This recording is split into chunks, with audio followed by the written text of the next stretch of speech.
Tuna hian wailing wall lama kan kalme kan ni when hi sabat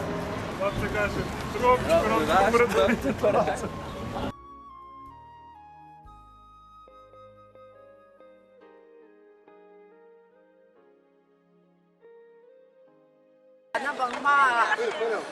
kan nung lama bang lian pui so cha na bang ani a helai mu na hian singka lama taka ko von de noi ani chwa ri ma kan thak kana mi tak tak kan lo ma patian ne na trong chai na te kan ne lo ma khop me hey wailing wall lai tu ni trong tai na samai February ni som sang ni som pasari ani a ni eng moi tak noya wailing wall tra na bang lampanin tu na hian kan kala helai mun hi zudami ten an hun thiang lim bera an nei ani Solomon temple ti chiat abang la chuna hian lalram din turin mesia beisein local ta che lalpa tin trapin an trong trai renga hem hun hi taksa le tharau damna beisein nam sang sang ten aron pan khom thin ani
na bang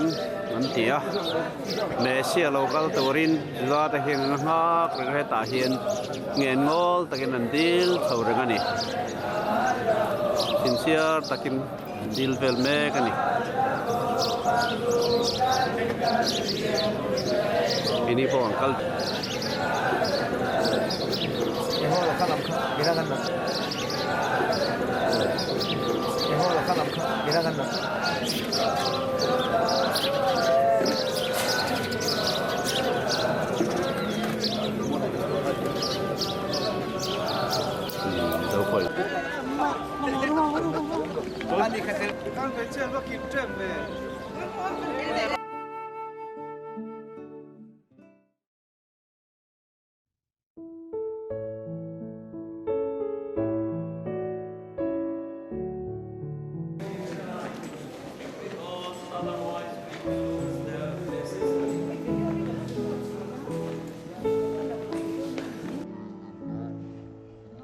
Calvary tlang ai suwa an khen be na huna kan kala tuna chuan Calvary tlang hi apung pui in sakwal vek ani wangin tlang lo nang em chuan angai tarwa step sang deu te ro chulo angai ni cross atanga lak thak nuwa isua ruang an song bol na huna thing the tong trai na ni ai taksana na chang te po fo thin ani yesu de kadale nanu വിശ്വസിക്കുന്നത് എന്നാൽ വേറെ സ്ഥലമുള്ള പ്രൊട്ടസ്റ്റന്റ് ഗവേഷണം നടത്തി കണ്ടെത്തിയ സ്ഥലം അത് നമ്മുടെ വഴിയിൽ പോവുകയാണ്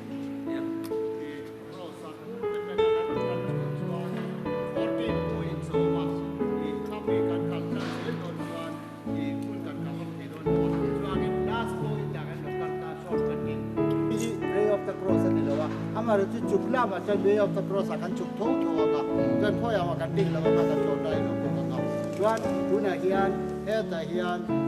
Isua Calvary akan be na muna kan kalanga minute katlek din atlan akan aruang sal na bun ka ma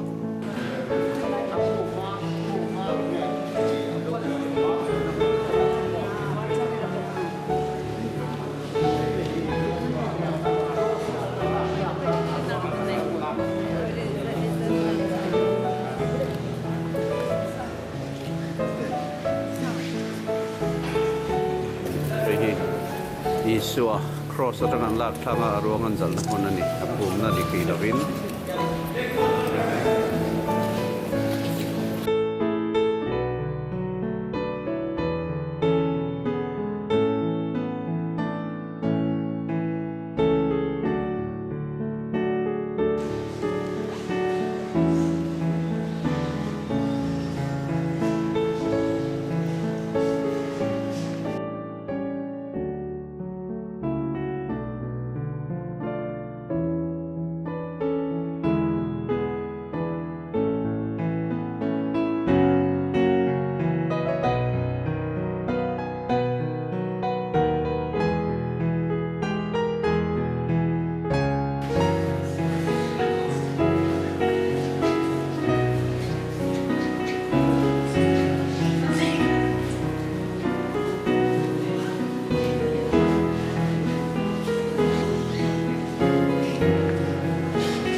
Ale jogin kan kalta amaro chu chiang tho tur angai la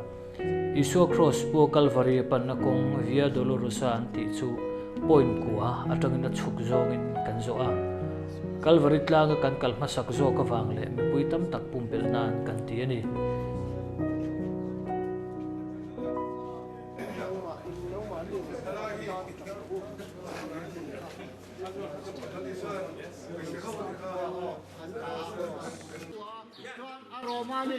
Aromanin na Isua maika asufaya cumi Romana na Isua tha lan ve an pia chu tradition ya bai bla lo wa chu ta chanin na Isua tha la an sia chu kan ye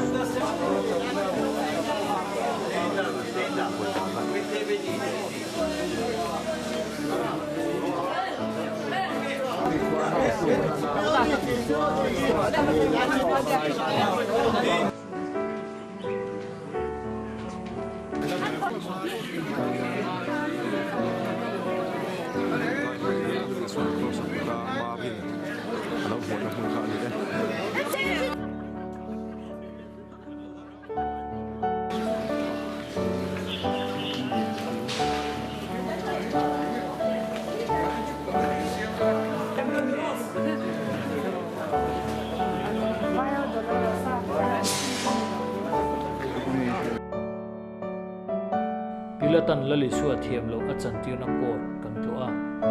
pilata pale siro chutu na chon skulatan an mang to ani helai mun hi mun koi bo tak nia pilata mala li suat Inat yang motor kamu dia. Jual helai berat kaya tak salah dam letak telefon doang. Jual helai matian rokui dan jangan mengege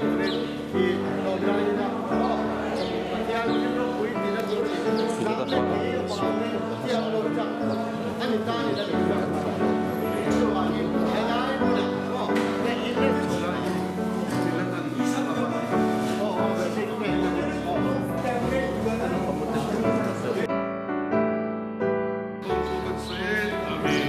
hian kan choi moi chia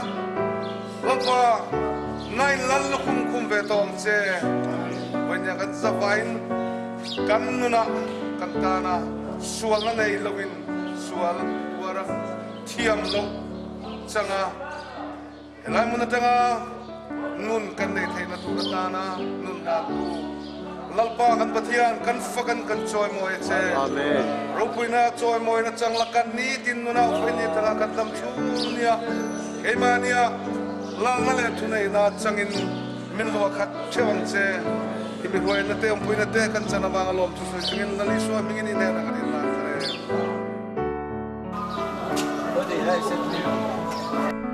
tuna hian Bethesda dil Jerusalem beram kong ka kiang om akan luta holhia panga nei thu johana bunga chang ni le chang sari thu akan ani tuna hian dila hian tuya om talova hetian hun ro tak ani tani Bible kan huangin he tui hi achangin vantir kawil alo ti phul thina chuta zuang thaman te chu damna an chang thui yin kan hu ani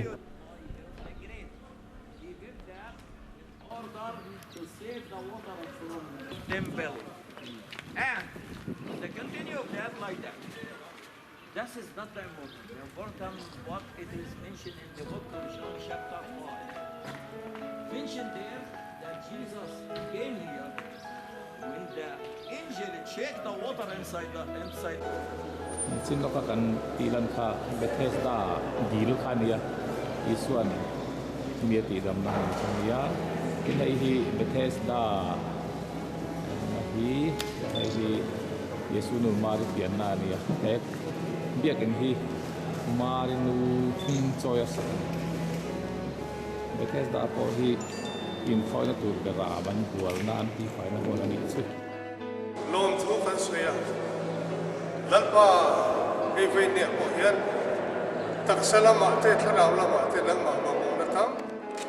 ma ania ti anong pun po ti phona ti puna kal ve ti lo ne dam nei pita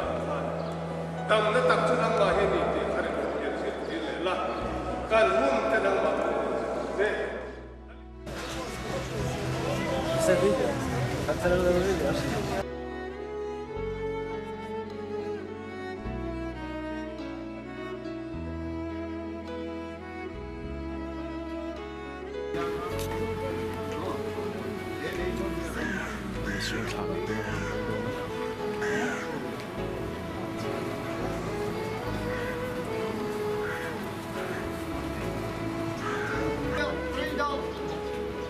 $2 for Jerusalem here, $2. $3 for the bell, $3. One bracelet, $1 bookmarks, $1 here. $1. $1 20 bookmarks, $1 here.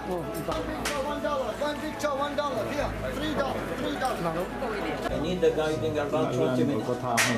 kan phang don me kan age an kan lu tang No.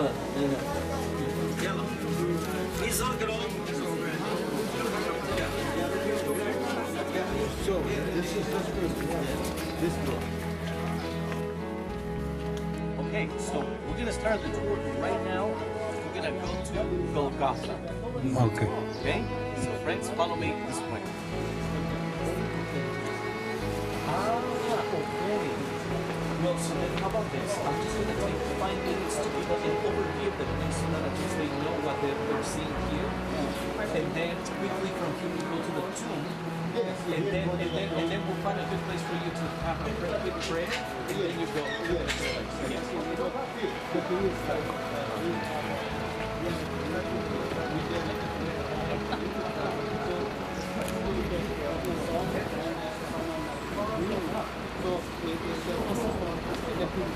Yes. crucifixion, burial, and resurrection of our Lord Jesus. This is the place that is called Golgotha, or the place of the skull. The Bible tells us in the Gospel of Mark, chapter 15, in verse 22, that they brought Jesus to the place called Golgotha. Now, the tomb of Joseph of Arimathea, the property of Joseph of Arimathea, was close to the place of the crucifixion. Now, John tells us that in that property of Joseph of Arimathea, there was a garden. Golgotha Isua ruang phumna garden tom ruan ruang tak maya pathian biak in kho kan buat seya upa kaneng moen huin ser mangin in kho kai fuaya athole ta heta to lo piasiak chu pathian betu ten mi kho sia min thia thar tir tu ani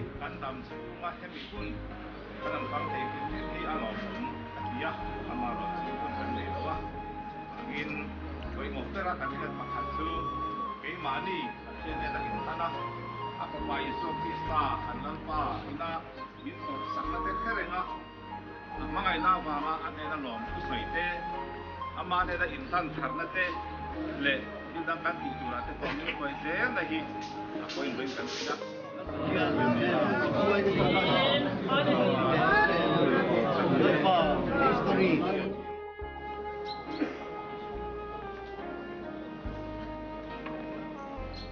tuna anlu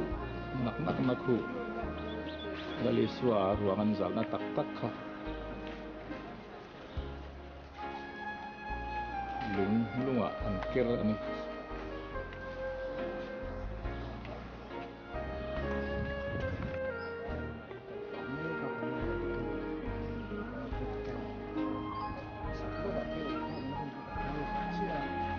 pilal machuani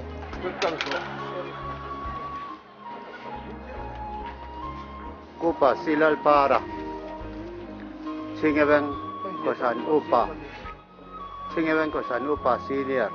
unahian lali Yesus Kristus than sakahian sa alame kini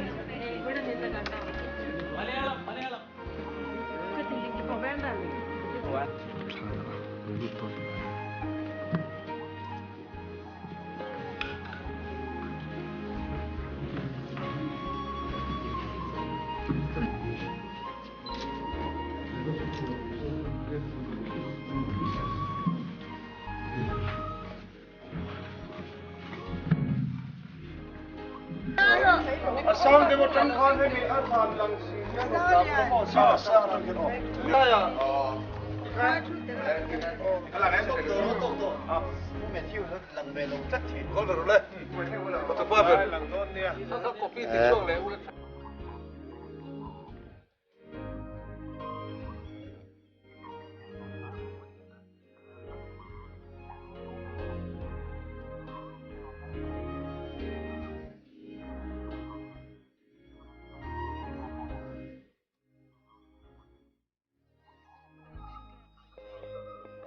Mizo Christian teril rulwa tu Jordan luilam kan pan le ta a lali suan baptist tu Johanna kota baptisma achan na muna kan zinga mi pasari lai kan lalpa thope kang zelin baptisma hi anchang ve bo kani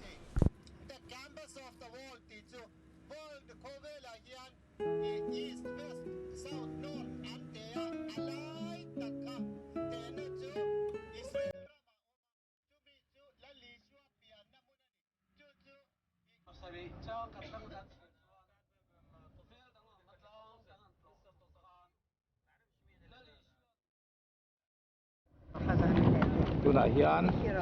Jordan lui panle ka baptis machan du te ano man yang du te so an sak don ni ka tring Malon jalan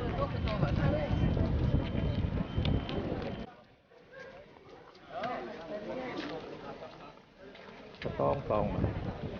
để làm một cái là làm tốt cả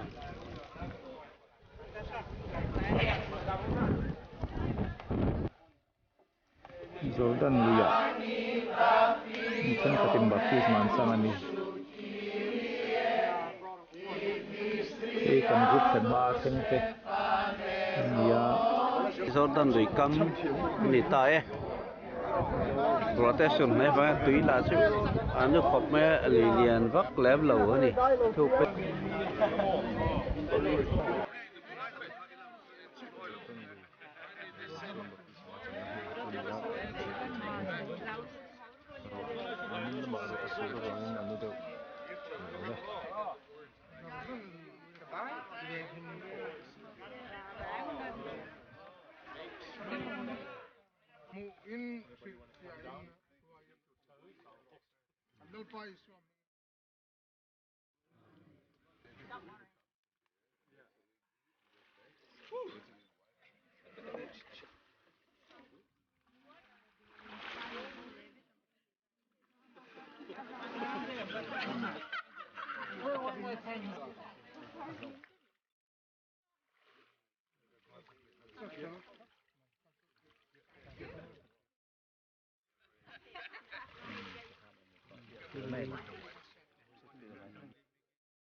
like a mountain, thus the excavation is not finished. But look through that hole, the wall. tuna kan mu hi Jericho kul Joshua hova anti chimta na thin huna archaeologist an highland kul bang tam tak nakha ani Joshua bungruk thu a helai thui kan bua tuma an lua an chua lo da turin he kul him taka ve na khar tlat ania lalpa thupek ang zelin Joshua le a hoten he kul hi ne takin an au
He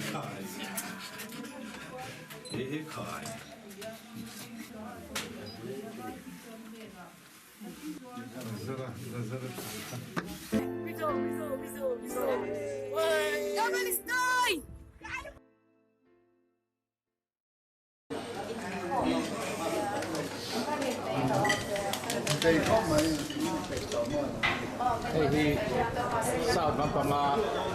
local team leader Thusawi sana Lima.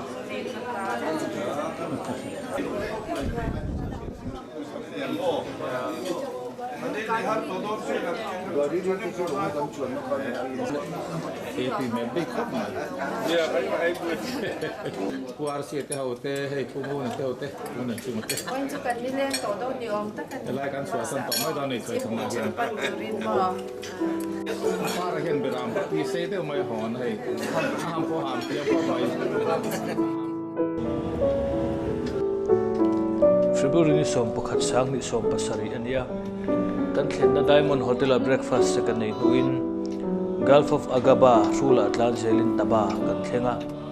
taba ko hi kholui khopoi mo tak indona muala bo chanchin na tak mai nia Israel le Arab ram tangrol te indo niruk indo kan tia Israel na ai gupta ram awachu sakji ngami khalin chu awachu sakchu rei tak chung he taba khoi opa ai gupta ram le khang ram Israelina ne tak ya khuatia Israelina a operator khua khani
tuna kan mukhi lotanu pui hereng ro tia lotanu pui lim chi khona changta hria reng na ta na anti niom takani visiting center ate hanten be ni Tahianin kopi kanin lockdown ni Egypt kan malut law hei kan sol na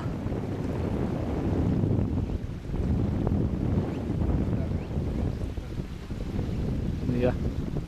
desi kamse la kan kala e kairo panin tuipui thi dead sea tuipui al tiapon soithin bokhi kan chen na kho vela mun niam ber lai om ania sea level noilam meter zali somthum fit sangkhat zali som pani vela niam om ani tuipui dangtia ya alet som don al ania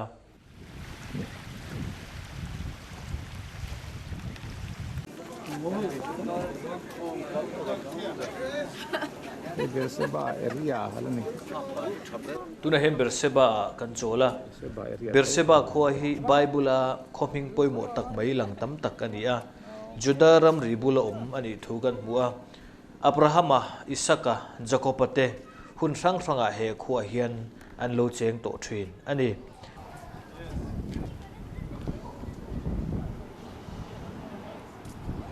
tirul anan tirere an sei moi thiam le mineral atana ni om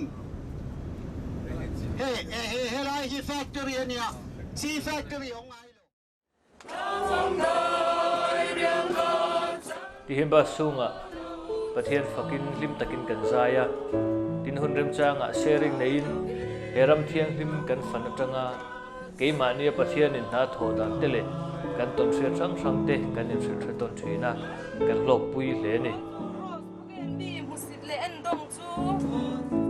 Ni ka lung lai pui ya.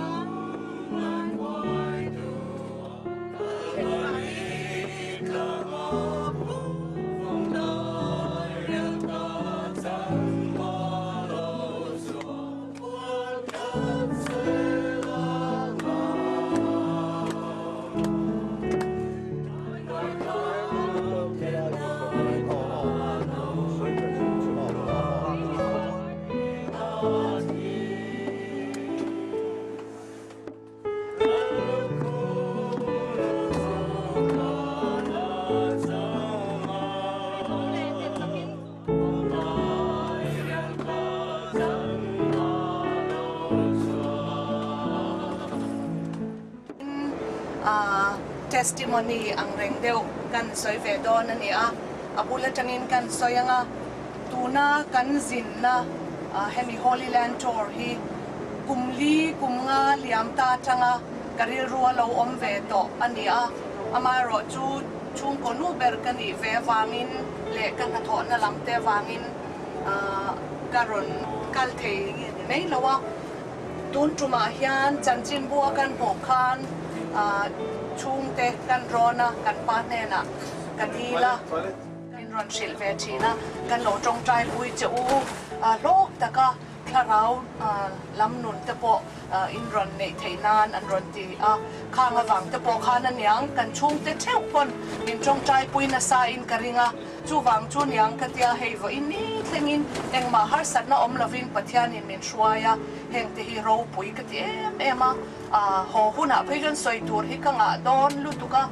ka chung te chung ko grupa ka post na apo chung te kalve turin ka tu sak ema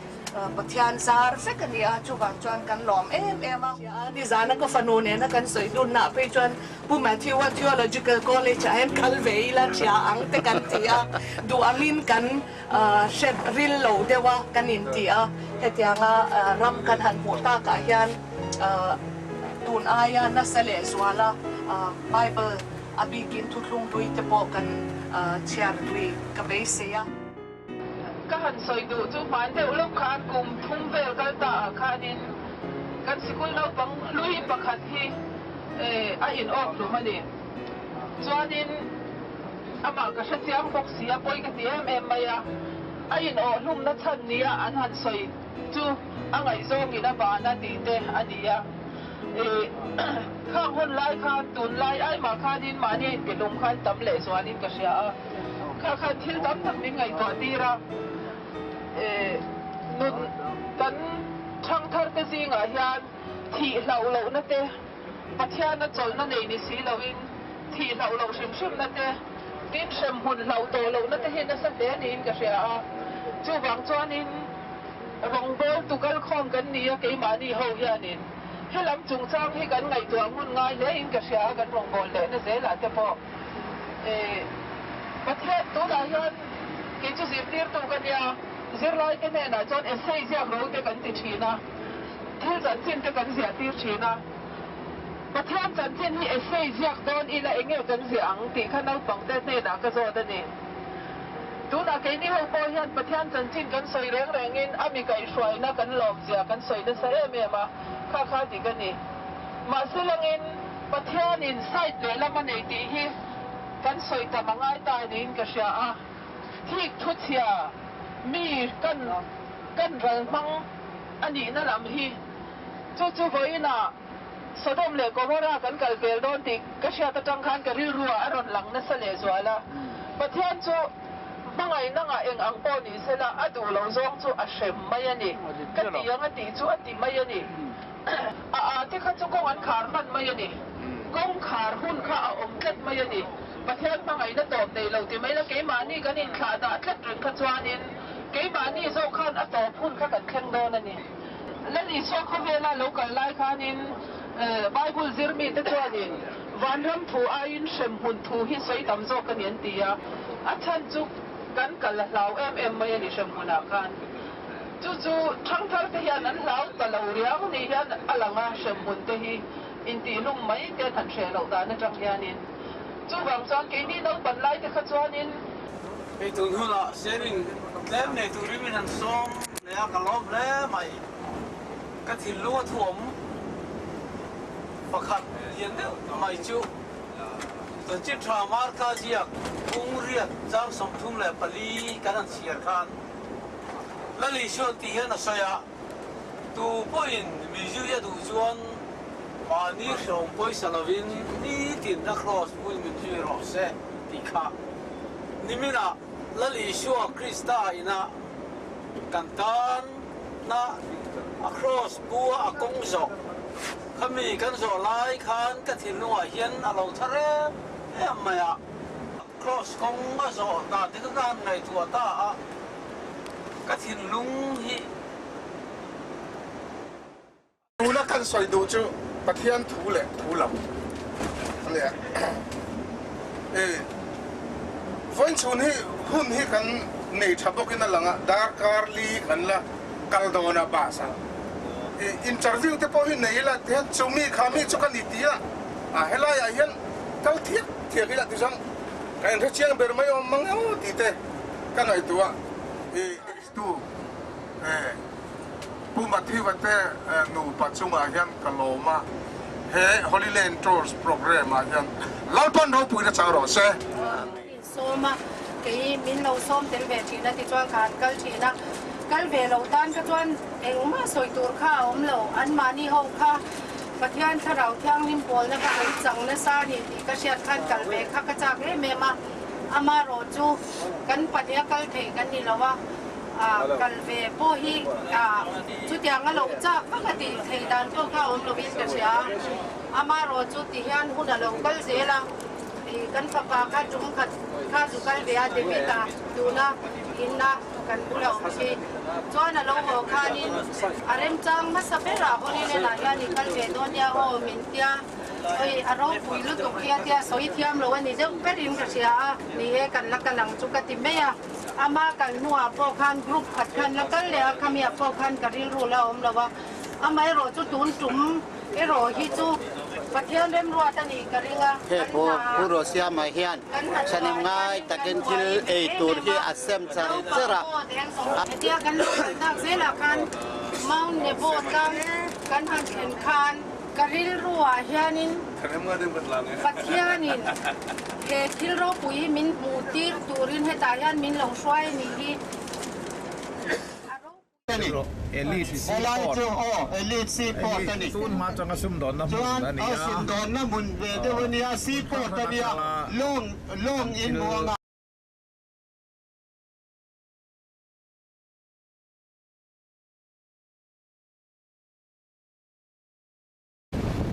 hi we send that Pepsi tan ya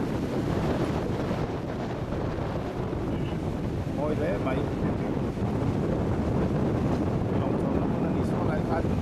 và có lần cũng thế mày ra dân có tập có rồi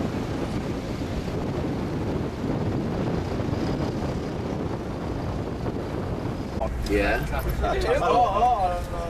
Sangat na po.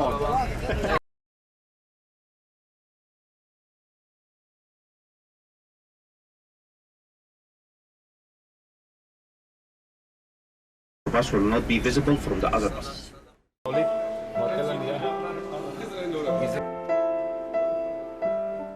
Five-star hotel beach resort nuam le ro pui tak ne hotel tolipa kan thlenga resort a swimming pool at chengin nuam kan titlang le zanlama hian he hotel studio entertainment mu nam tak tak te an showa mitlai takin kanin bok ani Kena hotel resort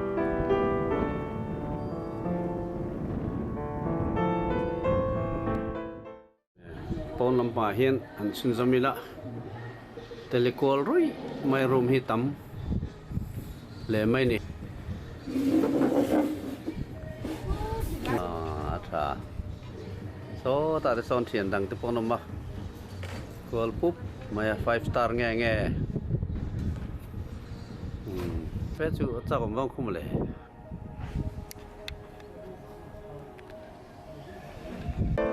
นี่จากมาเห็นบ่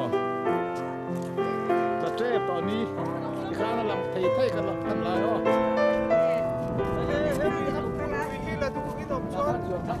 ลากคุยไทยหม้อขึ้นตัวมา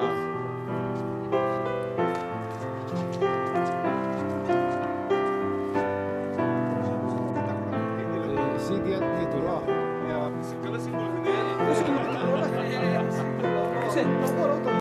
เฮ้ขันก็สนุกปะเตโฮปบีจะเฮียนอันนัวมันติเวคบไปอินโฮเทลเต็นท์ชวนนัวเมมอันนัวอันนูโฮปอลเฮียนนุยตุรันฟังไงเมมเอ็งเงี้ยนี่เฮ้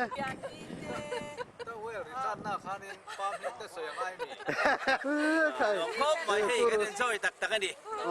ช่วงจุดสุดท้ายเราลังสักรอบ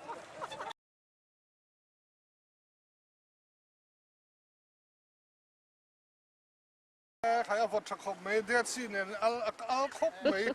เอาเดี๋ยวเพื่อนกันหิมาเลยเล่มปัลปอของขบไม่มาเชื่อวุ่นส่วนนั้นเองดูก็ต้องการงงสุดๆก็ยังไงหลงไหมอินดูจวนอัดสอร์ทีเนี่ยอ๋อแล้วเราไม่รู้เลยฟอโตกราฟีที่อัดเดียมาสิน่ายังมีข้ากันออกได้ตุ้ยเจงโซ่หูตุ้ยอันเจนโซเวเลยฮันเกนี่ปอตุ้ยกันเจงเวดอนนี่บิชาฮันนวมกันติลุตุกโฮเทลนวมบ็อกซีบิชีนวมบ็อกเซียเฮ้กันเชียนเตหูปอันดูโตกะบิชาอันนี้เจียนัวอันโฮลำปังอันนี้โตโฮเทลลำปันินคีอันคัลเมกลงมา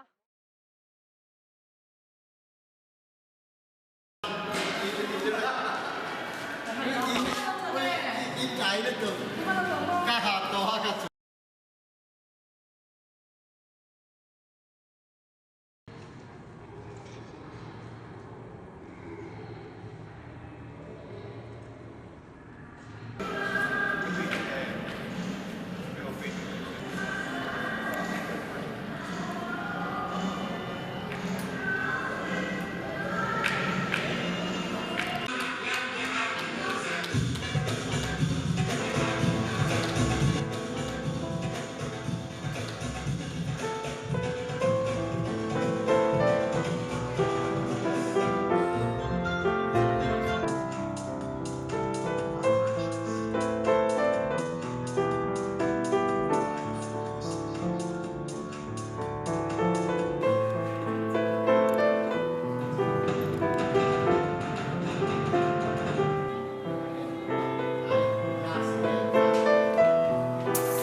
hi taba a kan thenin tila hianin kan la chuak lawa bas ta theng lawa ni sinei tlang pan turin khuan te vi ka kan thowa tuna hian kan thena hotel kot vela kan han hoi khotonga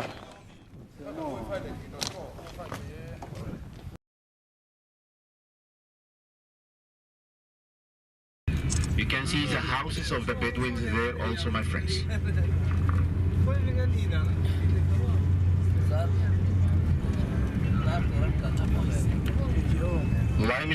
Limestone, you can see the white stone is a limestone. White stone is a limestone. St. Catherine Monastery.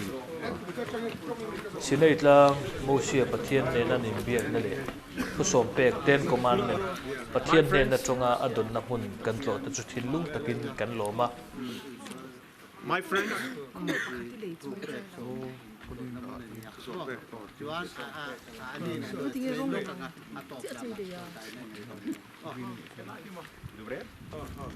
and sometimes we can see it will be very height.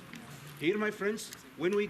take some pictures here, I like to 2.2 as I told you, so we have a great base. So in the base from here to the golden calf, where we were first, it's a very great one.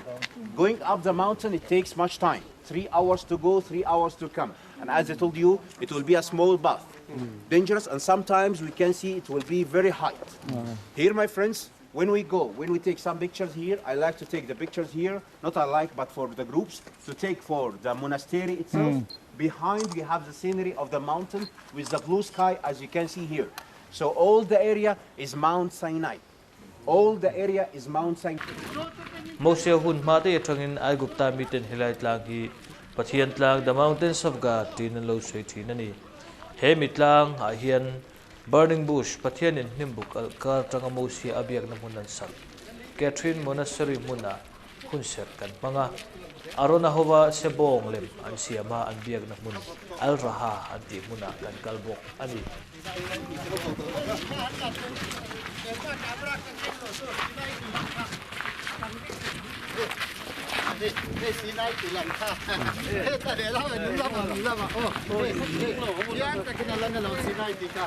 Thank you. My friends, as you can see,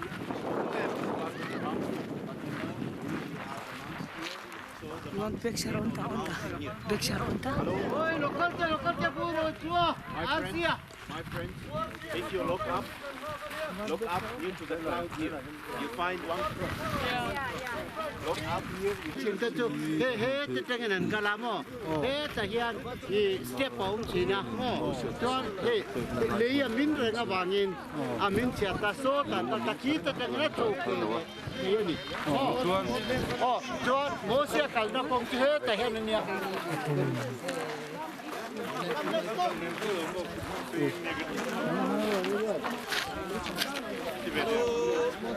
let's go.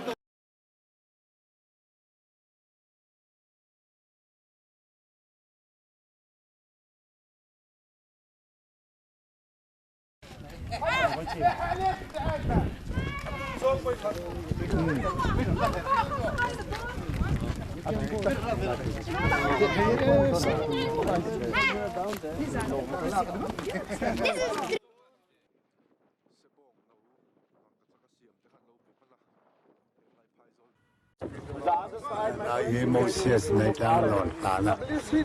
arona hova rang katak bo nolem ansiam lo biak na lai kania lai hi arona hova se bong nolem ansiama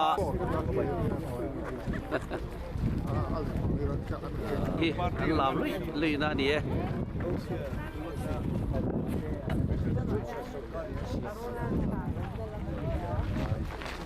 Teng lai vel po da hian arona than po mani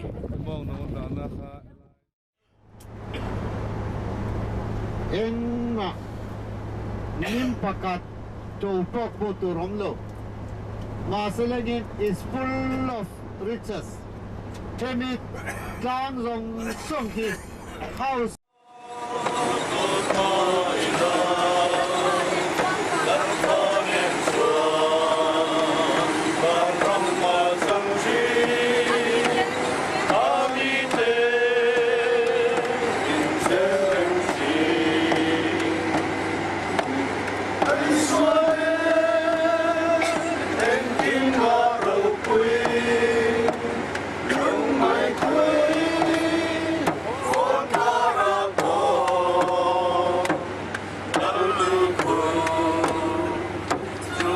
chẳng nghe đang ý chúa căn suy căn chúa căn mẹ hồn đi ở in mình lo bằng mò rằm mò chúa căn tị tù ôm tắc tắc căn tị lẩu nạo tê căn sồi tù ôm tắc tắc căn sồi lẩu nạo tê căn sồi lẩu tù căn lâu sồi nạo tê căn tị tù ni nghe căn lâu tị lẩu nạo tê các tiếng sống sọ han ăn ai ở in ngày đầm cái đi là cái chắc về trên cái rắm chỗ chắc về trên Israel rắm tê chỗ về thấy Iran chung tê ra ra ba tê ra ra cái chỗ về mấy hi ăn mặc cái gì à tin tuần hoa rong bol là mà cái chắc về chỗ pastor mà cậu hắn pa mà pon đi đâu à xin đất queer member này cái chắc về em chỉ là cùng thum kalta về khăn cái gì cái pa hianin Israel kan sin don ne passport boy puyang atia go atia ta chung koin kan sukala ma se chung ko ai mo har sat na kan to wangin kan kal thei lo khang hun la khan kan lo kalang ti kal hau tuna ka sin pui hau zong zong thei ka sin pui thei don si lo wa tuna kan pastor kan upar ti han ke man hian ro an ni khanin tunang chan si an nei ve lo ni ke ni chu kan van na ya tunang chan si kan kun tunang kan kumat tang hianin hin le to lo turin kan chung te tho chuana zara te ke ni chon tho chu ta kan la nei lo wa tuna kan sin hi an rom kan ti em in zinga sin hin rom kan tin di Israel po sin lo mai la nang ma bula hi chuanin zel po ta la nang ma ni nen chon am ka lo ma tu kala sai ngai big lo ke po hi tilai mu na kan ron kal theri hot po hi alomom em ma til enge Bible chu kan chiara ma se atak gram han then meu chuanin alo dang em ma enge kan lo sha emo kan lo in ti ve ang te mo til sha lo tam tak kan nei te ka sha jian pha a thu thung hui lampang han char phei chuan tam tak hi til theng tak kan ni lawang han ti thei tur chi te po oma ma se kha tianga kan mit nge kan hu khan arau pui ka ti a than thu mei le enge thu thang ding lo tak takina ati bo the ang chi kha ni lo ti chang takin ka sia ge ma pun tharau la ma te ka lo puin ka sia a chu mei ba ka ka thalai pui te thil pakhat ka cha du chu ni china mama pai na soi kha ka sharenga karin ruwa ania lo photo china nia internet khovela thil chi sang kan chiara mi in thiam na chi sang mangin Bible thu hi an thak kwal me kani example common tak chu Charles Darwin evolution theory ang chi te mishing zong kha ti te tu na phei chuanin khang ai theory mak tak kha ron chhuak me kani ti kan sia ma se khatiang zong kha mishing ina phei anga kan ngai na enge thiam na ina ron kal pui kha ni ni ma se la Bible hi pathian thunung ani thil tam tak in chiaranga in muang ni ma se la Bible thu hi in din puya hoi taka in rin ngam tlat theina turin ka cha ve du hetilai hmuna kan kal ve theina chan Mathew ate taimak na zara tele pathian mal somna kan don te hi kalom em thua han soi po ka thiam lawa chu zong chu ni me ro se kalom e Ming pung chu Gabriel ming mon puya pa nai ke ti ma se ke chen te chu ma puya ani ro bon Gabriel min ti mi ta chuan MA ni kuma hang ka zo ji youth empowerment ti ga jira sports lampang le youth lampang ani chena ya ga zo wa chuan hemi ka soi to pa kan jin dong khan ka chak lo ma se kappa te kha lai shoi tu le ka tiang ve khan ma mo si mun dang a te kan lo jin ve to thin wang ne khan ka kal ta cho ma se ka kal chi hian hlok na tam tak ka char ka lom le a tien mer hiat thar tam tak ka char ba ka tui ting te lak la om hin wang an wa ma ho kuna chuan kharau zong le mishing nang zong kon jam pui tin phang ti kha cái sợi thế này vậy cái đồ nữa thì em ra đây khu sùng gù em mi cái gì tôi hi cái phù hoa rồi cái phù em mà abi cái kim phù Mathew tôi thấy chân mi ti thei to lo huan na set ta ke bin bei puya chu wa chu nan hena thalin long thu ko soi le to tin hei ka be sei lo le ka rin phak ba ki bol om hinwam ki tia chu ni me ra se Kortha higher secondary one lecture in Koma. Atira Khan, Kamami the Soin, the one keepo, Katsa, good to play what something well news can say a pogle, dum, Tinsia, and cannot do long hit. Cutting well Katil Omani Valtan. Anh có chuyện gì thế? Kalau đó ta sa sa kalau về tiếng hát kan địa chuyện kan kalau đó mà sẽ cái này có tập tí đấy, kan rin na, kan in họ na ber, kan in họ ber, đi là phụ giúp của mình, là lý số Christa biển mình này, anh khen về na, thì na, lại thổi lên nó mình để kan cho khá rồi bùi cái tiếng em mà, hiện nay Egypt lắm bằng tất hết chú, ông mi cái lắm bùi tiếng lên sân ba em lo.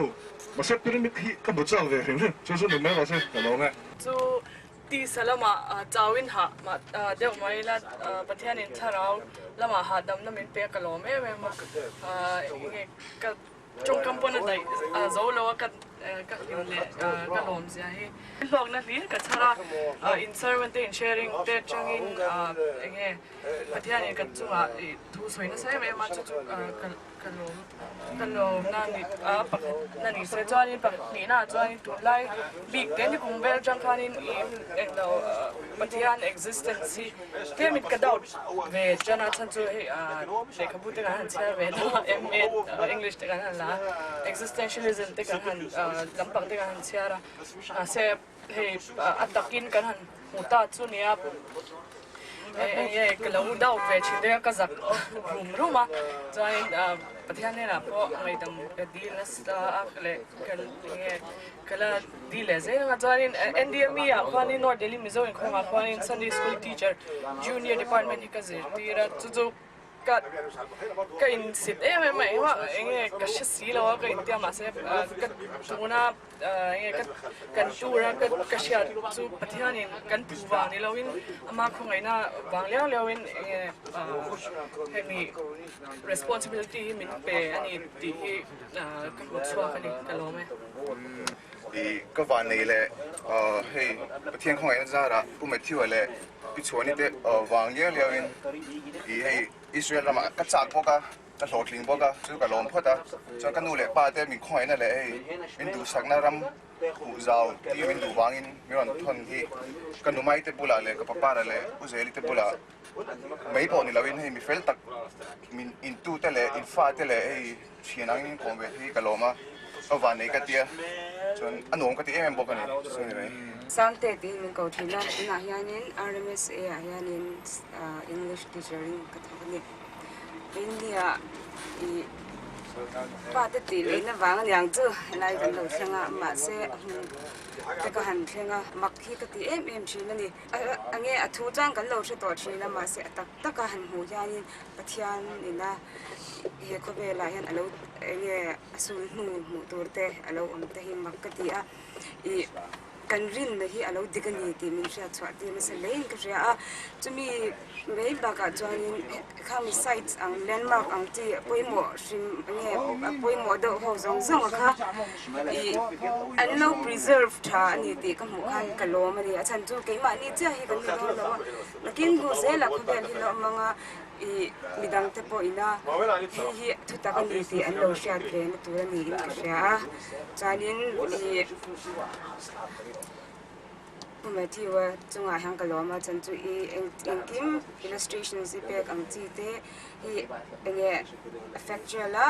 chan mi I motivate thiam min ka share ni kalome he tur bo se na hian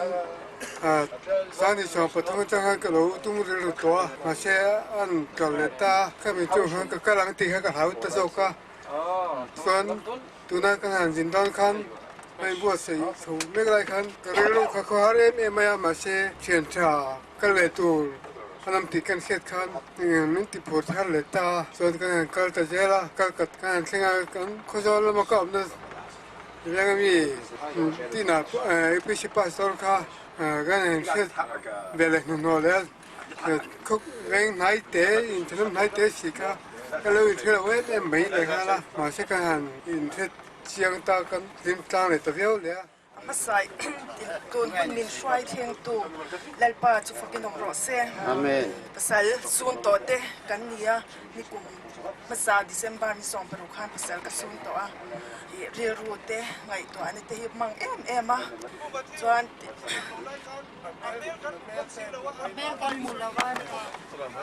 เล่นเบลสอมีจัดลางกันยา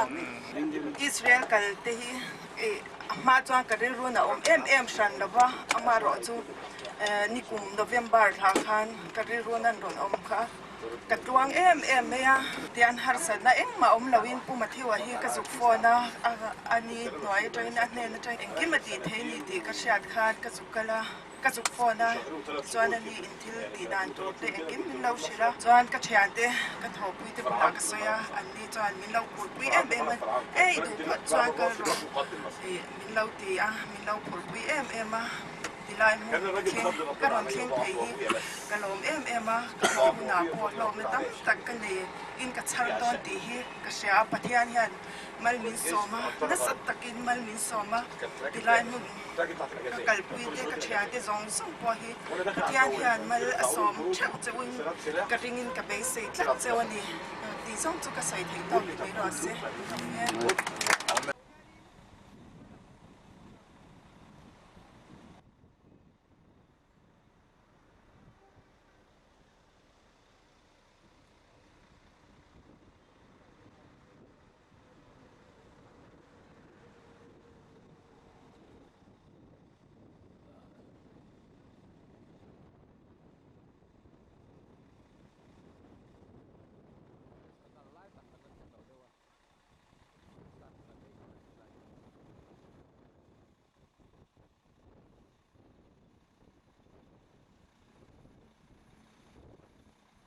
จนไม่เซนชินบัวกับมุชีนะอิสราเอลให้ยังกัลเทียนีดานเองมาเช่ลำพังที่เกี่ยงไงตัวน่าเราเลี้ยมเราวะทิ้งกันเราจูนเวบกะมาเช่กันนู่นเฮียนกัลเทียชวนไอ้ใครกันตอนนี้พวกมาจะชุ่มกันซ้อมงาเทียกันเขาตุปานอร์นาอวังเทปอันนี้กันหันกัลอามุนกันหันได้ลมผมก็ให้ทุนจุมาเฮียนสวยข้าน้ำมุนกันหันเทงท้องมังเดียวนั่นก็หันเส้นเจี๊ยชวนเราดังลำไม่ยินก่อนอุปาเตหันนิเวไม่ละกันเฮียนเตทำเรามาติชวนอัตกรำกันหันได้กันหันมูเตนุนติทามาลมผมก็ตีทินเฮลัยกันกัลโซนาคงอาไว้กันหุ่นมันเตอิสราเอลฟาเตคงไอ้ทักเสียไอ้กุบตาจังอันกัลนัทะเลรำรูไอ้ตูร์โปอมโลอินตูร์โปอมโลไม่ทิ้งหน่วยรุกสวงน้าปังเต้ไม่เชี่ยเต้นไปชวนหน่วยสอมสวงอันยังตีค่ะข้าด้านหันกัลตูร์ข้าไงตัวอินรวยไงตัวนั้นตัวตักมิทายนทีระสิริปาร์พวกอะไรกันนั้นในพวกนี้ผมเชี่ยเราเนี่ยเกลองอินเลยสักตักไม่อยากกันกลุ่มสมลิกัลอันหันกัลละเนี่ยไงตัวละอะไรผมเลยตัวนั้นนี่ที่เตะกันไงตัวจุดที่รัวชวนเยรูซาเล็มมาเตะเบเทมาเตะขัดยังอัลลอฮ์ลิชัวมุนหุยหุ่มหัลนัดจ้างอัลลอฮ์เดียร์อัลลอฮ์หุ่มหัลขัดอารมณ์หุยตักสักอินกรียกันกัลมาอินกันเชียนเตะกันทีน่าให้กันเชียนเตะมินิสกับมินิสปุยเต้นอันใส่จูสดันลุยแต่พออัดเห็นจูช่องเตลุยกันระมาเพื่อนลุยแต่ประกาศมาช่องเตลุยเนี่ยเราดังลำเลี้ยมเราเทมินอันที่ทิ้งการบริจาคเตปอันที่ตัวโอมันนี่อันนี้จูออฟฟิเชียลที่ละกันเนี่ยคอยไล่มูเนี่ยมาขันตัดต่อเฟไม่นี่วันนี้กันนี่นะตักรำกันต่อเนี่ยฉันอันนี้อังเราเฟนี่ที่เกี่ยมันกันหุ่นเชียงมินกันเลยอาจารย์ชุกาจอร์แดนเลยแต่พอลัลลิสวนบัพติสมาอาจารย์น้ำมุนเงียให้กันนูเตกันมุนเอาเตมีผลไม้บัพติสมาหนึ่งสังเตค่ะอารมณ์ปุยอันนี้เฮตากาลิลีดิลกันกะลากันกัลเปิลนะลุยข้าจูลุยเตะเตะข้าจูนี่ไงมาเสฮลายะลัลลิสวาบัพติสมาจันน้ำมุนกันมูเตค่ะอารมณ์ปุยแม่กันเชียนเตะกันเอาเต้นกันบริจาคเตปอันสวยหัววิบให้เต้นนั้นไม่ชวนนั่นนี่แรงอันนี้ amma ero chu amun antenan ka gas money huan te po etn mai chuan ani mai ama se ampuna valu chila pakal chin chia chuan adang lam em kan thian te ho ho huna po kan thian te na kan ram thiang lim fan chung chang kan soi huna po in mu angot chu ni lovani ti hi soi tur kan nei ka ya chulai chu lom ka ti em ani tui pui thia kan in bual lai khan kan mi tui kan chen chuan huwa kan in tleu lai khan kan ho tu te khan helai chun ei minister bula kan in buala ai zo kan than huna chun biak po kan bengam le tom silo sel te khan ti voina ka soi tu chu chiam chung kwa kan ni ti hi in sia ila ai zo kan than huna po eng dang ti the phe chu kan nei lo ke ni chu silpolin sem chin kan nia silpolin te mo mo aviation Jerusalem kal ho kha kan ni Israel ram thiang ling phang ho kan nia han tiang chi te po tuma in tharung lo leng tang thian ne kom nel takin ko me na ti kha kan soi duwa tin e ko rang rang bi te kan nia kan ho tu pa eni lama tu tanga kal John Reverend John te kha ho pheng hal mai tu ran nia tin ko zo lam te kan ma kolosip lam te kan ma choi som te po kha in han tia in local hedo chun choi ka som chuwa kolosip te po kan lo chho thei chuan tha kan welcome em thawa ko zo lam te po tilai ka choi kan som se ni su ni som ni la pani February a kyang ka dam khil kan ma kan in kha tui khwa ta nga somi YMA Central YMA office atanga Bangla Minister Bangla Masaber Patrol Zau nuam takania kachuan Holy Land Tour ho zongwa ka pumethewa GPS kan so mga chuta chuan ani hawin as I told you early morning sinait lang atanga kan suan hukhan basa kan tlan tangar ngara tichoning Cairo Grand Pyramid Hotel dinner kan aya dinner te kan nei duin conference hall in khom na kan neya pathian thu te soin in khom na hun ursum tak kan mang ani ba sa khan thil dang khai bor tu khalo na te khop len khan ka thei ki ka tan mai cha cha ko ma se he ku mon ku ye ngo te gin min hon lo ra sa ka man de khan passport ka do ka na te ka do ka sa ya pun ka be khalo ta chabe fiel ka tia be to mar ko kan so bu abilo pe ya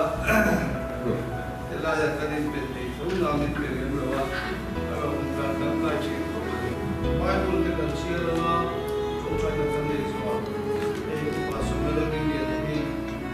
sharing ka kan ko ma se ani hi se cha ke si ke ka soi tu si na ya chora soi tu ai de ke soi lo ni to soi re ni mo si patian tu tiang ni me na ka tu Isu Krista chani bina ne wena ne ko koin apang mai ko ba Isu Krista chani bina ne wena ne ko koin apang mai ko ba e tu te hi karil mo ba oma tu chu makan sin karil ruwa lang om chu keta yesin Isu Mizo rama pathia Isu ti ringo ki karil ruwa oma Jerusalem a chuan Jerusalem biten Judah ho chuan missing Isu che anwa Mizo rama ro chuan pathia Isu kan chu ti zo chuan karil ruwa oma missing Isu chuan bu hi a ka om ne o pathia tin chumi ka lai to la ya karil ruwa nang chu mai na pokhan kan ni na ni so ya ma ro chu kan bu le kan sian kan mu apoi mo e ma bu na kan chu wa kan begin an chan chi kan sia ase khang song song a khan mu le sia da hian plus rin na bel ku ni chumi ni lo fai chuan kan mu le kan sia da ring ot ni ato lo ti ka karil ruwa a ari mol mu na ni mitam ta ki se na ma chu kan to wa fiam pina kan su ho fo mai da missing Isu chu buwa an muwa an sia masana rin na mita an mu ter si lo chuan chu ta chuan rin na an ter si lo chuan an ro hul ho fo re ngani thil om tak po ni ka sia chuwang chuan ten zong him bin rin nam mi ta thi lo chuan missing isu pa ka mu thei lo bang ti hi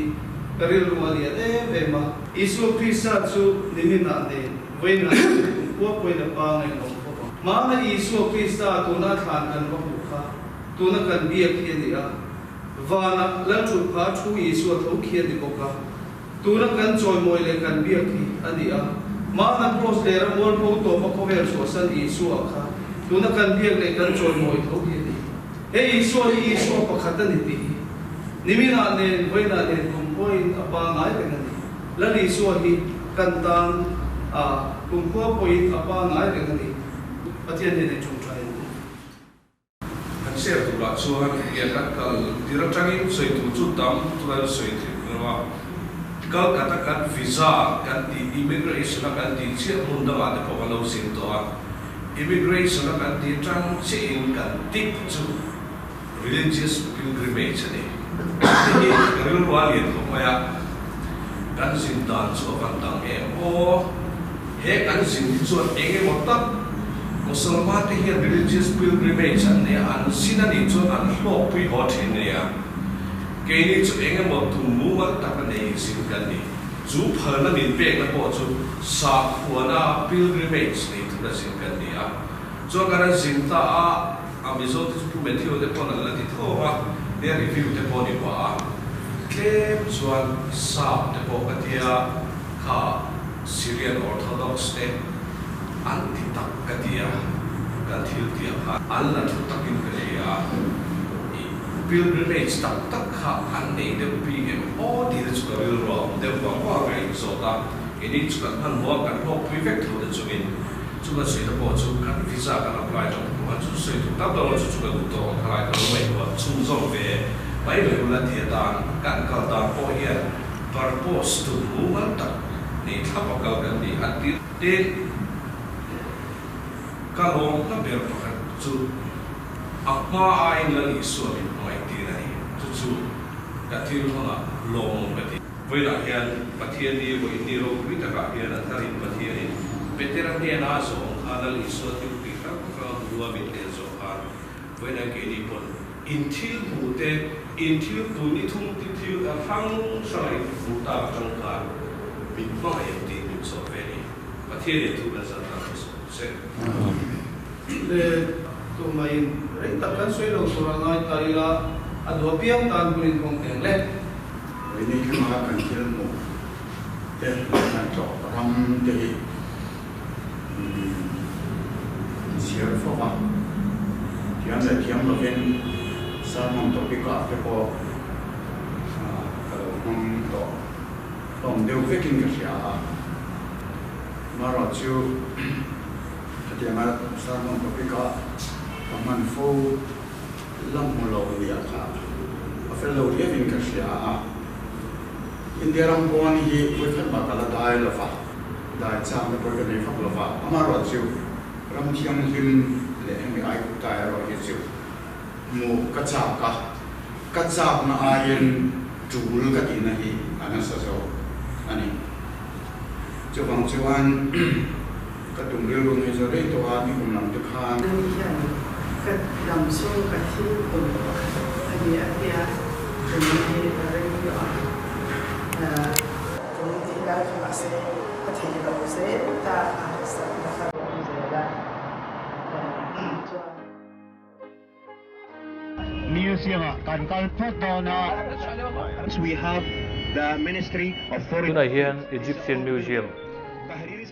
Hovela museum ro puile upaber Cairo khopuyami to turin kan kala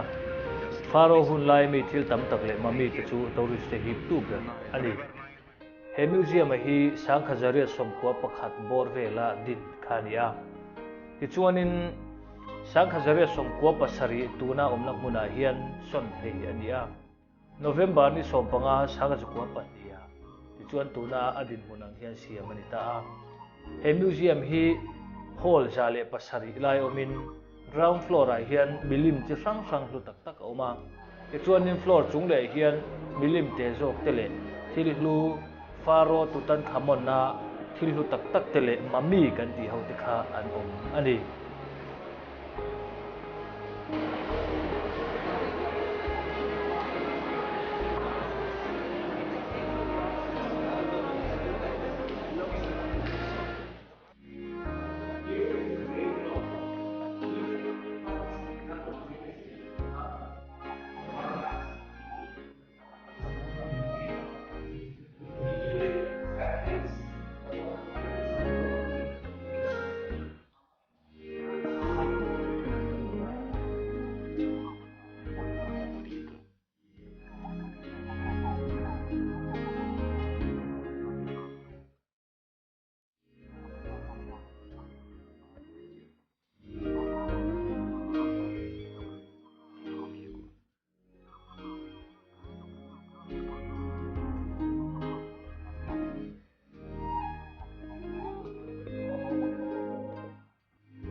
museum kan tlon hu hian tuk thuan kan eya chu mi hnuah khovel thil mak pasari an ti zinga mi pyramid en turin kan kal le ta a pyramid hi a soyami soi chu kan riat thin khan ya a mun kan thlen me chuan kan rin ain alo ro pui zual hlein alang heng pyramid ron tlo tura khovel ram rang atanga melin ang lo tak tak vunin ang lo tak tak kal khom ten camera theu phorin kha kan la sup maya keini hopeng group photo ba ka duam taka thla te la in nuam kan ti le a souvenir tur te helai huna hian kan leibok ani kan sia tangin pyramid hi manlai ai gupta mi te lo fin le ro pui zialan na pakhat ni na langa ti chuanin alung lian le ro pui tak tak hi khol changkang ommi asi lovin engtiang nge he tianga an lak khoma an rem chhawang ti ngun takin nge to taila amaro chu chung zong ai ro pui chung thiam na le fin na petu pathian chu engtiang ro pui nge ani ti in nge to chun zom te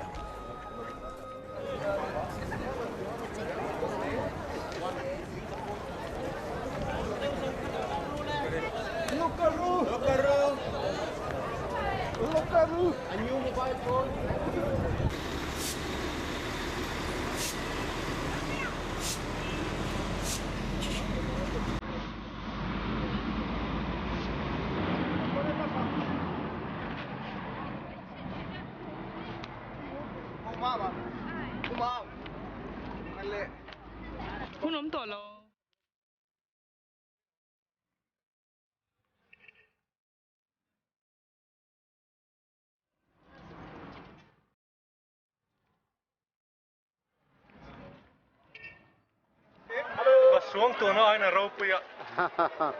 Di sina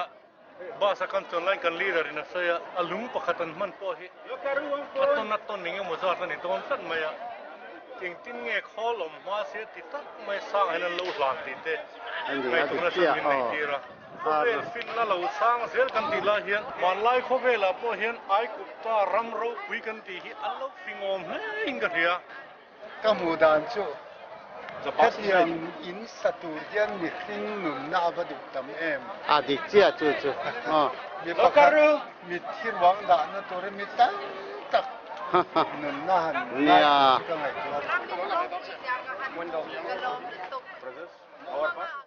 Langa. Hey.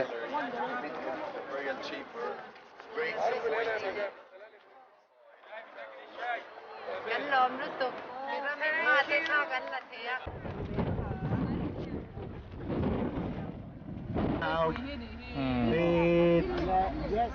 Yes, this is the strings, my friend. 1 second, he will do. Our driver will do.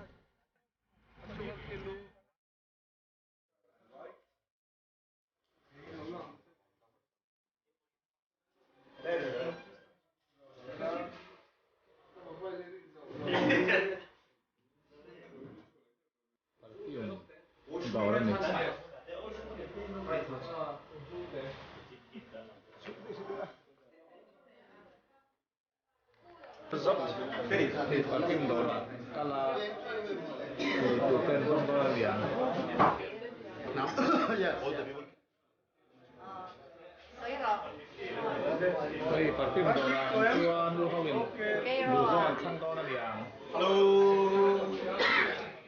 So my friends, here we have Abraham. Hello. As we say in English, Ibrahim. As we say in Arabic. So Abraham is a local guy. Ibrahim. Mostly cares about businesses. For 25 years.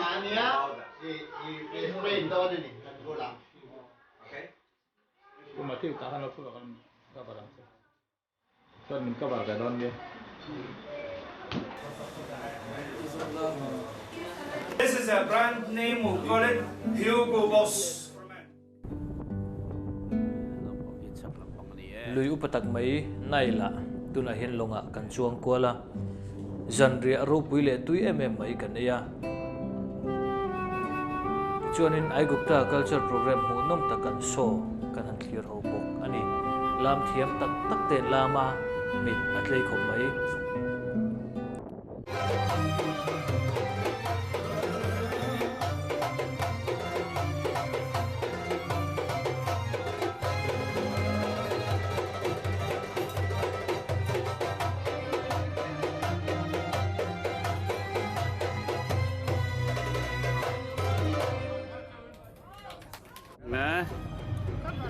puparahuin kan tia hei anuam khop mai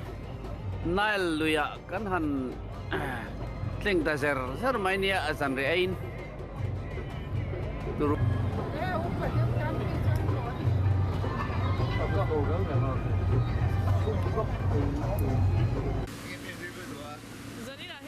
ngày đeo big đây nè, ngày đeo big nè.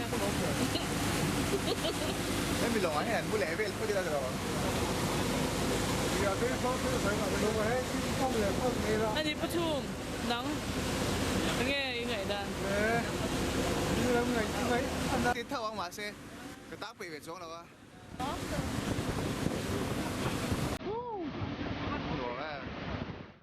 Hallelujah. Katianga ro pui le nuam ti taka hunte kan man zo nuin kan thlenna hotel la kan let le ta upasilal para kai suana noya pathian ne na lom thu soina hun thatak kan mang ani so me to ro ngai la he ku Mathew here no mo so du te ne ma le ki tu lo dem ti ala kuin de nia ka du ya so nia immigration ke ti duin mani rampani cho oleh tuan tuan he kan chairman hun tak chu din pui tur le ti kata ayon okani tuan ina ko la pa ka ke motal tuan sa industry ya kom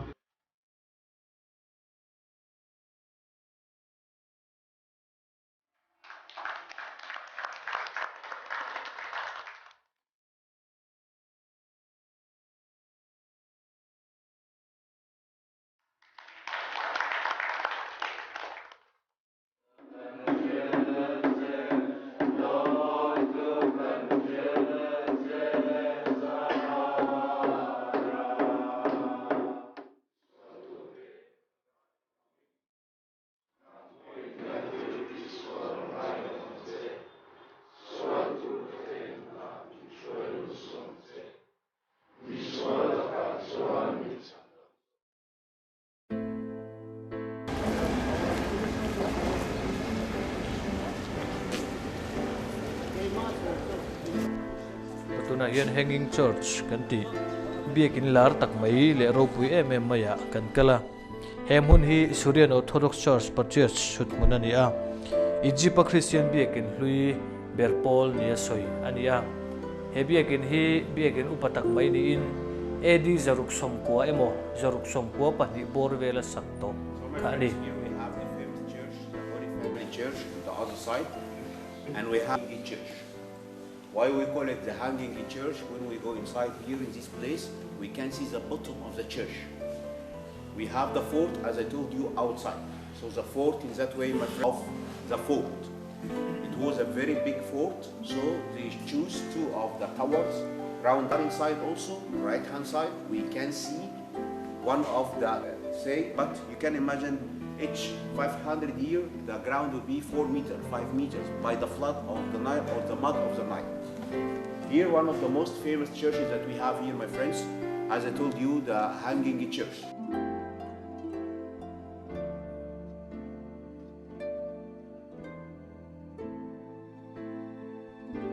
Anmani, kosa traditional John, hemi a pillar pakate di Apostle som lepani tarlandania John a friend berki hegilali suwa represent na anie antia John hetahian adum pakat antia kan akosa explanation na John Juda Iskariota sagnanie tikhanya ekoni se chuchu biak kosan John hemi hi hanging church of Egypt anti-chin ka ania Bebia na Egypt na Bebia na But down you can see the oldest wood used to do the church itself. If you look out, my friends, you can see one of the towers. If you look out here from the window, you can see this. You can see this one of the most famous churches all over Old Cairo. Here, my friends, in Old Cairo, we have more than 7 churches. But we visit this one because this one is the Coptic one that we have here. All the churches here are Coptic churches. Just listen to me. Here, my friends, the place called this annex outside of the church. Lokaru! With me after the gate. Okay. Ini Holy Family Church, Kentan, Alunani Tani, Lalisua, Sumteho, Family Holy Family Church. Holy Family Church, you can see here Joseph, Jesus Christ and Mary. Is the entrance of the Holy Family Church. Okay?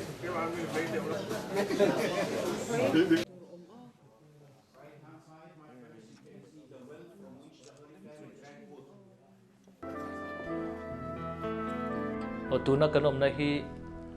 no sen iswa Herodai na no sen zong song suat vektura thupek achwa wanga anule patena iswa ai guptar ma antlan bo pui na mun khani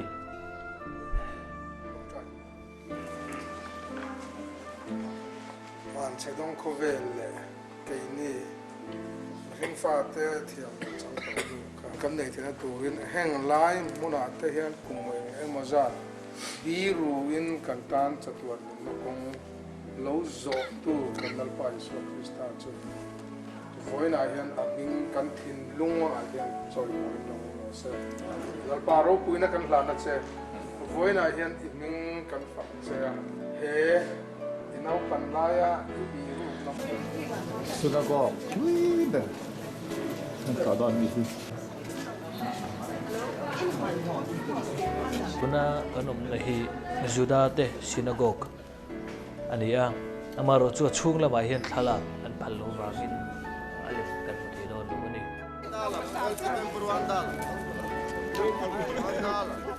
Cairo International Airport kan panta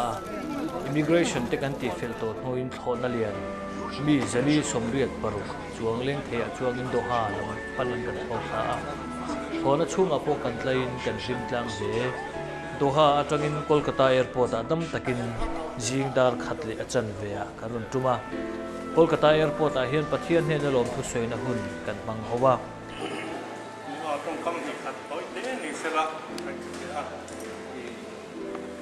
rong lo kui teng za bain